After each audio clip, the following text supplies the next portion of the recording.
Namaste, welcome to my class. How are you all? In our last classes, we have learned what we have studied in our previous year. Today, we can start our new lesson. The name of the new lesson is Stepwise Thinking. Do you know what is stepwise thinking? It is the process of thinking step by step. Do you know how to make caps? Let's see.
We have made a cap. There are many steps in making a cap.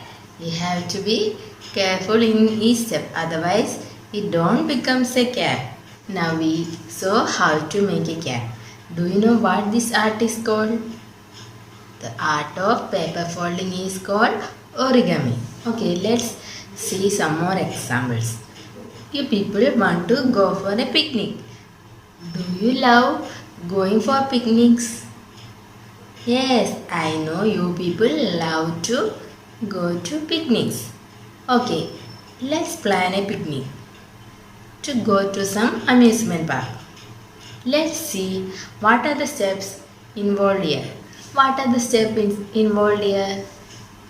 The first step is to announce about the picnic in your class. Okay, then what is the next step?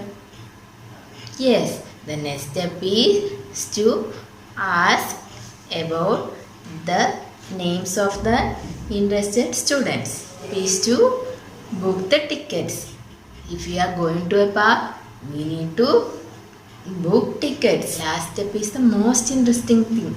That is to go to the park. Okay, that was an example for stepwise thing. Okay, here is a question. Can you book the tickets without collecting the names of the students? Can you do it? No, because you don't know the number of students. So you can do it, because if we buy more tickets, our money will get wasted. Or if we buy less tickets, will create more problems. The students will start fighting each other to go to picnic. We understood that each step has to be done in a certain manner. We can do a step before doing certain steps. Okay, so every activity has a sequence of steps to be followed. Okay, another example. Your teacher asks you to participate in a play. In the play, we have to act like 5 animals. What are the steps involved in this play? The first step is obviously collecting the name of the interested student to participate in the play. Okay, what will be the next step? The next step is to assign a role for each student. That is, if we give one student the role of tiger and the other one the role of a monkey. Okay, we have assigned role for each student. Then what is the next step? We have to practice it daily. What are the other steps involved? We have to collect costumes for the students from some shops. After that, we have to rehearse by to do a dress rehearsal by putting on the dress to check if it is loose or tight, and the final thing is to perform the play. So those were the steps involved in performing a play. In short, we can make it into 3 important steps. What are those? Prepare for the play, practice for the play, and perform for the play. Those were some examples of stepwise thinking. Let's see more in our coming class. Okay, that's all for today's class. Stay safe. Thank you.